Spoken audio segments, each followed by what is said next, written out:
क्या तुम जा रहे हो? हम्म। चलो ठीक है, अपना ख्याल रखना। तुम भी। वैसे ज्यादा देर नहीं होगी मुझे।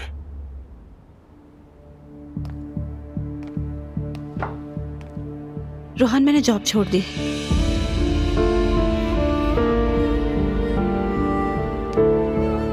क्या तुम्हारी रमीज से भी बात हुई?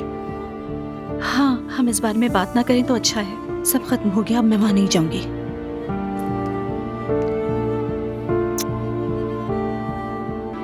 बहुत मोहब्बत करता हूं तुमसे। मैं भी।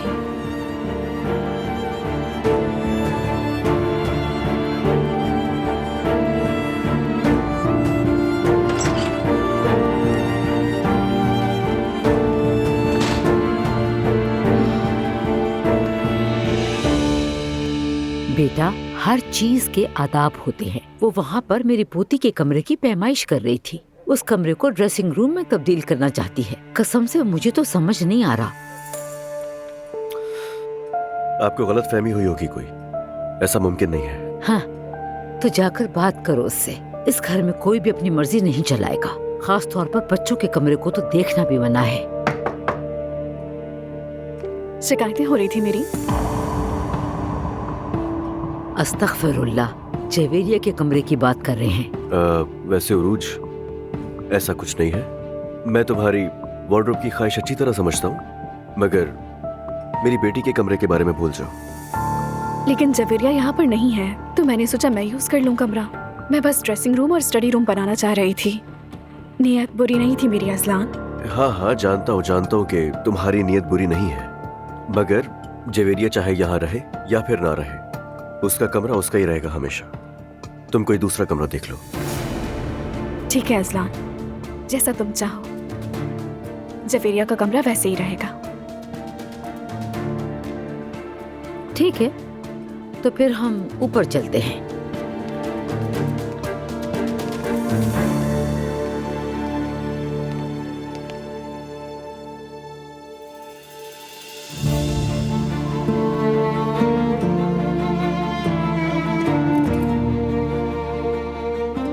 मैं रोहन के साथ क्यों नहीं हूँ? वो सब कुछ जानते हुए भी चुप रहा। उसने कुछ भी नहीं कहा। उसने फैसला मेरे ऊपर छोड़ दिया और मैंने उसे अकेले जाने दिया।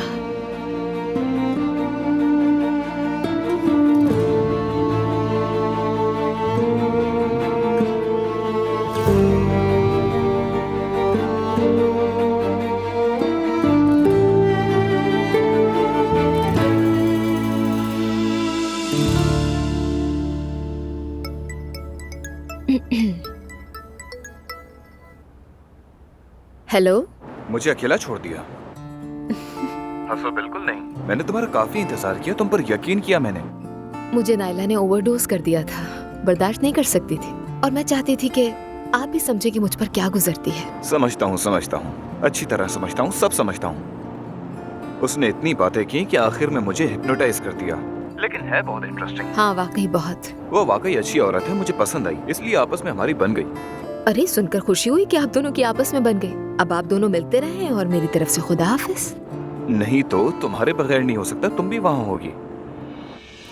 मैं क्यों होंगी? भाई, क्योंकि तुम एक डेंटिस्ट हो, और वैसे भी हम एक बहुत अहम एनेस्थीसिया पर काम कर रहे हैं ना, तो मैंने सोचा कि यानी हम एक बहुत अच्छी जोड़ी बनेंगे।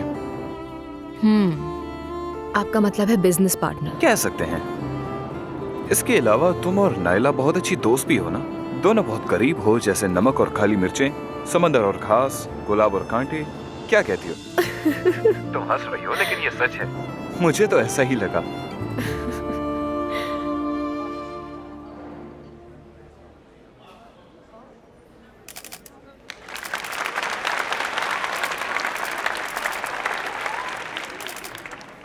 Good evening. यहाँ पर मौजूद सभी को खुशामदीद। एंजॉय करें सारे।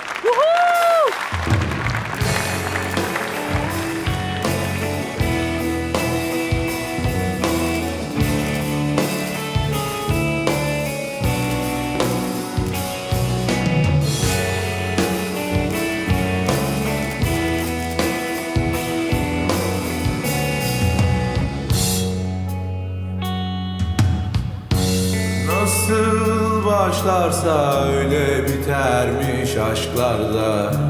Yaşım başım olmadan bildiğim bir tek şey var. Unutma, seni benden daha çok seven asla. Bulamazsın, bulamazsın her yerde arasan da. İnsan sahipsiz kalır ya. अरे वाह, Zaman hep sendin, hep özeldin, nefes almaz bu. Üstüm başım alt üst olmuşum, bana verilen candan hesap sormuşum. Bir varmışım, bir yokmuşum, acı çekerek ölmek için doğmuşum. Ömrümün en güzel yıllarında bir delik क्या हो रहा है? गाना गा रहा है और क्या? लॉन्चिंग तो आज रात नहीं थी। हाँ नहीं थी, लेकिन मैं तो ऐसे ही यहाँ पर आ गई। मगर क्यों? हेलो, आपको आज यहाँ नहीं होना चाहिए था। रोहान से मेरी बात हो गई थी। candan hesap sormuşum. Bir varmışım, bir yokmuşum, acı çekerek ölmek. तुम्हारी यही बात हुई थी? हाँ, हम दोनों इसी बात पर मुत्तफिक हुए थे कि कोई न जान सके कि रोहान शादीशुदा है। क्या तुम लोग इस बात पर एग्री थे? Niye kalbimi mahvedip durmuşum? देखो, तुम एक सुलझी हुई बहुत अच्छी लड़की हो, लेकिन तुम्हारा यहाँ होना रोहान के करियर के लिए नुकसानदेह है। उसके करियर को नुकसान होगा। बेहतर है कि मैं चली जाऊं। मेरी वजह से रोहान सफर ना करे। नहीं नहीं नहीं, नूर नूर रुको रुको प्लीज। नहीं रोको।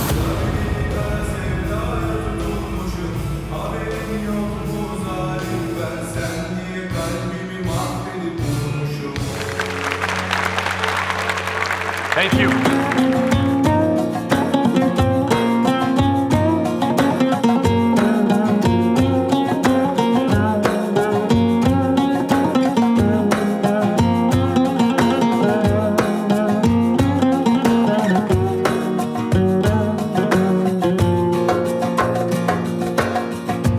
Dilimden düşmüyor o eski hatıralar. Kalbimde sancısı geçmiyor ki zamanla. Sensizken bırakıp her şeyi bir kenara gidesim geliyor. Acı veriyor yeni bir güne başlamak. Gözlerimdeki yaşı saklamak, her bedende seni koklamak acı veriyor.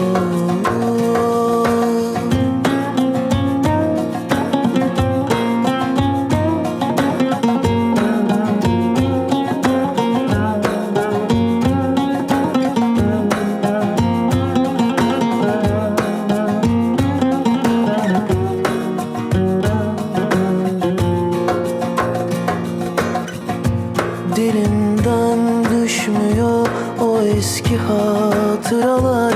Kalbimde sancısı geçmiyor ki zamanla. Sensizken bırakıp her şeyi bir kenara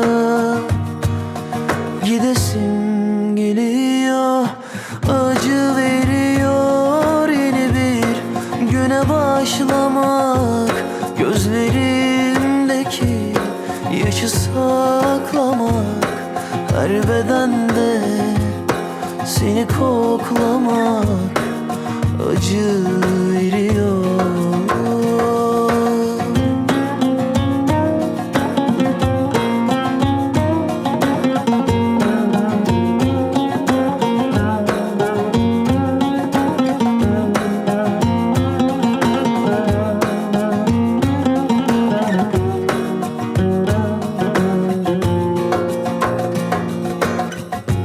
Kandırdın sözlerinle,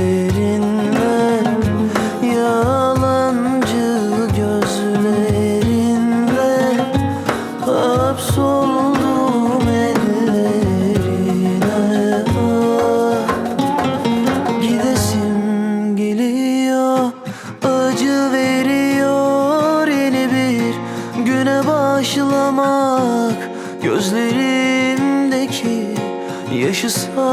saklamak, her bedende seni koklamak acı veriyor. Acı veriyor yeni bir güne başlamak, gözlerimdeki yaşı saklamak, her bedende seni koklamak acı veriyor.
मुझे देर तो नहीं हुई आने में? तुम बिल्कुल सही वक्त पर आए हो।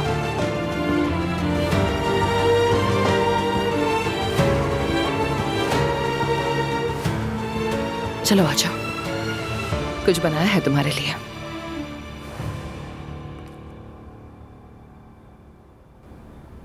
मैं बहुत खुश हूं कि आखिरकार मरियम की असलियत सामने आ ही गई। मैं भी बहुत खुश हूं कि तुमने मुझे माफ कर दिया। अगर माफ ना किया होता तो तकलीफ मुझे ही होती और मरियम को खुशी मिलती। हमारे बुरे दिन गुजर गए, अब से हमेशा खुश और साथ रहेंगे हम दोनों। इसे कर्मा कहते हैं, जो बुराई करता है उसे बुराई ही मिलती है। मुझे कोई उम्मीद नहीं थी, यकीन नहीं आ रहा कि ये सब कैसे हो गया।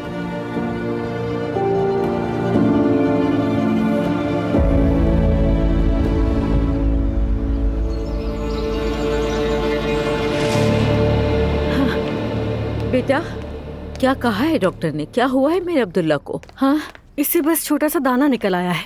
हाँ, लेकिन ये मर्ज तो लगता है, ख्याल रखना, ठीक है? कहीं ये फैलने वाला मर्ज तो नहीं है?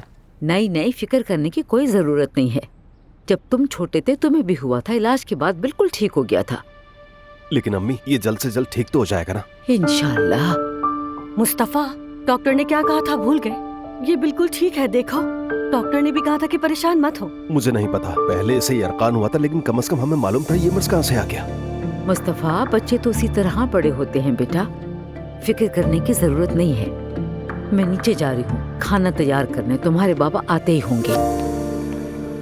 मैं इसके लिए दूध तैयार करती हूँ। मेरा फीड काफी नहीं था मुस्तफा। मेरा बेटा, देखते रहना से। कहते हैं बच्चे अपने वालिदैन के गुनाहों का बोझ उठाते हैं, शायद इसी वजह से तुम बीमार हो गए। मैंने उस औरत पर बहुत आन लगाकर अच्छा नहीं किया। मुस्तफा,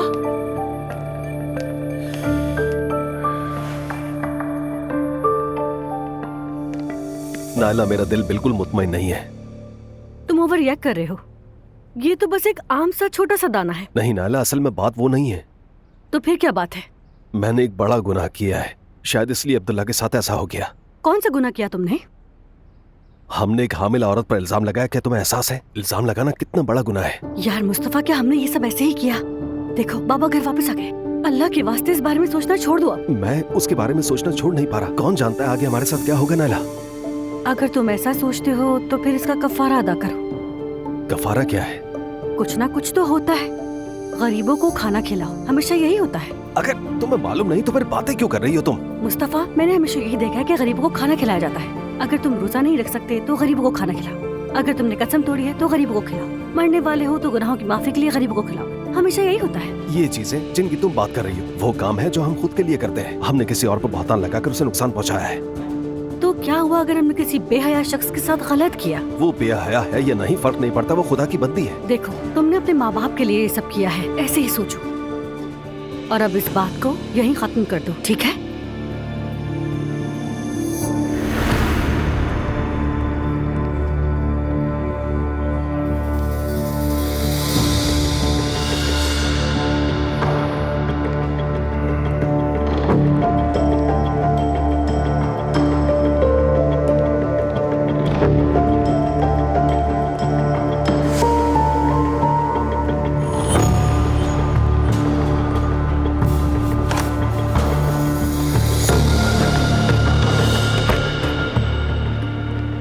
हाँ मुस्तफा, कुछ कहना चाहते हो?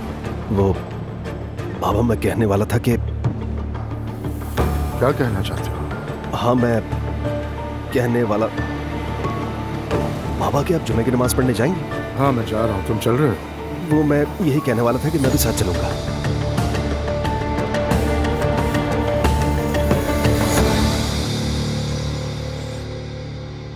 जुमा मुबारक हो। अल्लाह कबूल करे। अल्लाह कबूल करे। मुस्तफा बेटा, क्या तुम नहीं आ रहे? नहीं बाबा, आप जाइए, मैं थोड़ा और रुकूंगा। क्या बात है, तुम ऑफिस भी आए थे मेरे पास लेकिन कुछ कहा नहीं। क्या हो गया भाई? कुछ नहीं, मैं ठीक हूँ। वो मैं अब्दुल्ला की बीमारी की वजह से शायद मैं कुछ ज्यादा ही सोच रहा हूँ। मैंने उसे देखा था, वो मुझे बिल्कुल ठीक लगा आज भाई। बेटा, छोटे बच्चे हसास होते हैं, बीमार होते हैं तो ठीक भी हो जाते हैं। चलो। चाचा आप बिल्कुल ठीक कह रहे हैं, लेकिन मैं रुककर थोड़ी और दुआ करूंगा। ठीक है, जैसा तुम्हें बेहतर लगे।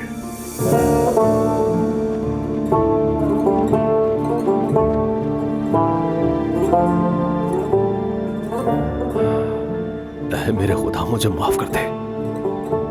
मैंने जो गुनाह की है उन गुनाहों की सजा मेरे बच्चे को मत दे।